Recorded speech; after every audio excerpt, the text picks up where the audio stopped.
Let's look at this problem.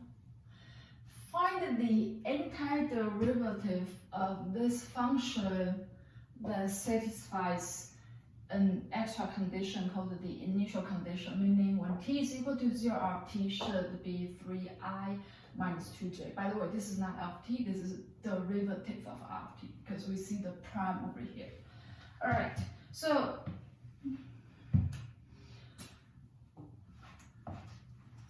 from calculus, Calc 1 and Calc 2, what do we know about antiderivative of r prime? So I know that r of t can be found by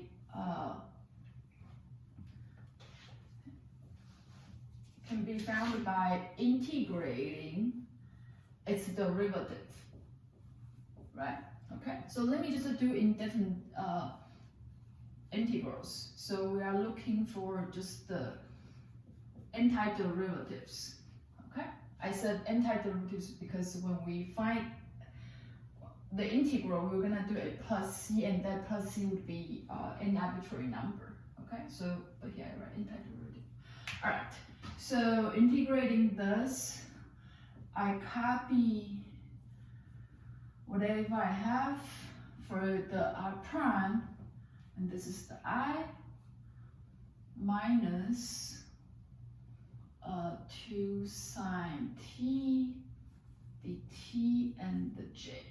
Okay, I don't have the k component, so I only deal with the. I know I'm dealing with a two-dimensional curve. Antiderivative of cosine, so that would be sine of 2t. But when I differentiate sine of 2t, based on the chain rule, I will have an extra 2. So to correct the coefficient, it should be a half sine of 2t. Okay? Plus c, let me call it c1 I. Okay? Antiderivative of cosine 2t would be this one. You can check. Differentiating this guy will give you exactly cosine 2t. Then minus, okay? So let's keep the 2 there. Antiderivative sine is cosine. Okay, and again we have another constant coming from doing indefinite integrals. Okay, so minus minus, let's just cancel it out. And let me erase this plus sign. Okay. All right, so in general, I know r of t is in this form. However, I also know that r of 0 should equal this one, right? So let me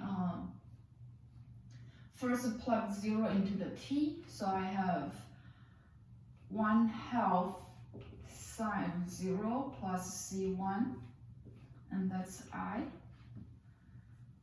plus 2 cosine of 0 plus c2 times j. Okay, so by plugging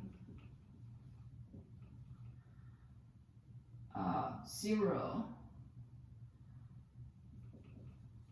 into an antiderivative, okay, and we know that this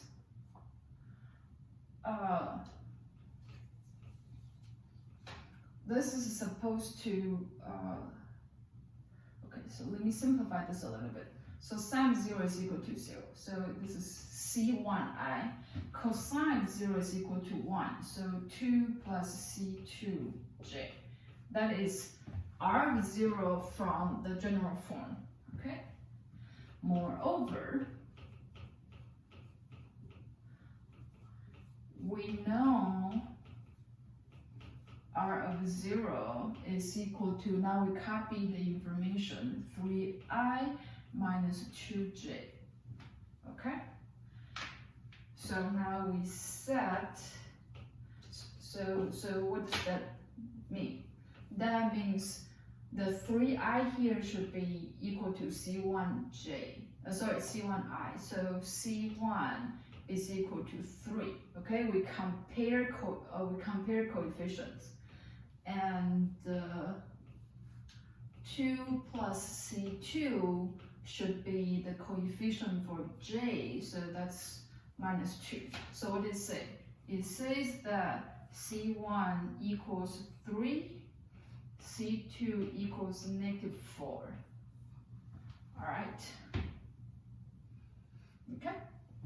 So next we put everything together because we're looking for the R of t, right? So we're not looking for C1 and C2, we're looking for R of t. So the R of t that we're looking for, I think this marker is dying, is, okay, 1/2 sine of 2t plus 3, because C1 is equal to 3, and plus 2 cosine t minus 4j, because C2 is equal to -4. All right, so it's very straightforward computation.